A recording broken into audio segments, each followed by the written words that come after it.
Blessed are the peacemakers, for they will be called children of God.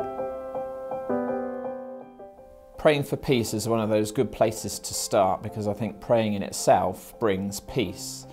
Putting yourself in a place out of the busyness of the day, maybe on your own quiet place, is a great place to start.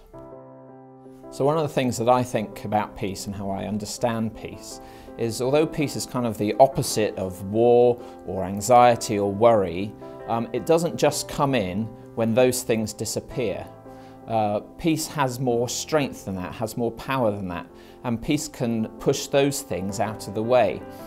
So to be a peacemaker and to pray for peace is actually to be active, to bring peace to a setting, rather than just try and do away with the things that aren't peaceful and hope that peace somehow springs out of that place.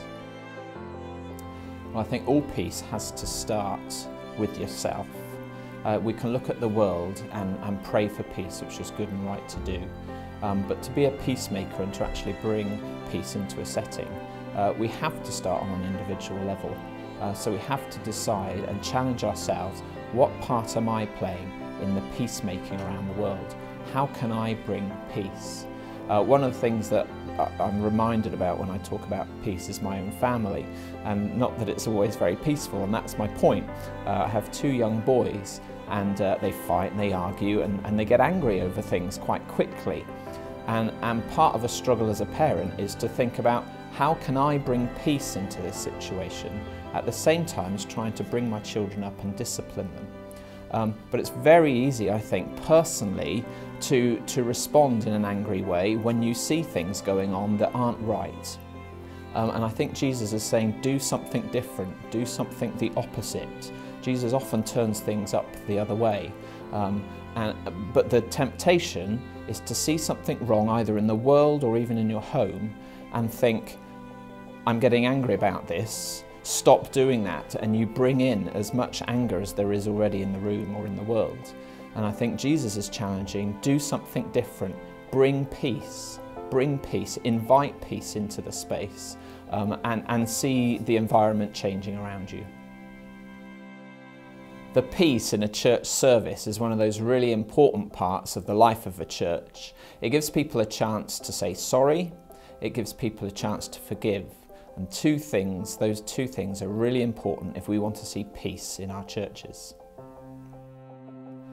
The peace that passes all understanding is the peace that comes from God. And it is the most powerful thing that you can ever witness in somebody. And I'm still striving after it myself. I always believe peace is something that you should chase after and pursue with all that you have. But I saw peace beyond all understanding a good few months ago. My mum was diagnosed with cancer, and it was, as you can imagine, a really difficult time in our family. But my mum had something that none of the rest of us had. Yes, she had questions, yes, she had worries, but throughout the whole procedure and having operation and coming out the other end clear of cancer, she looks back and she says, I have never had a time in my life where I have felt more held by God, more peaceful. And that's a peace that doesn't make any sense.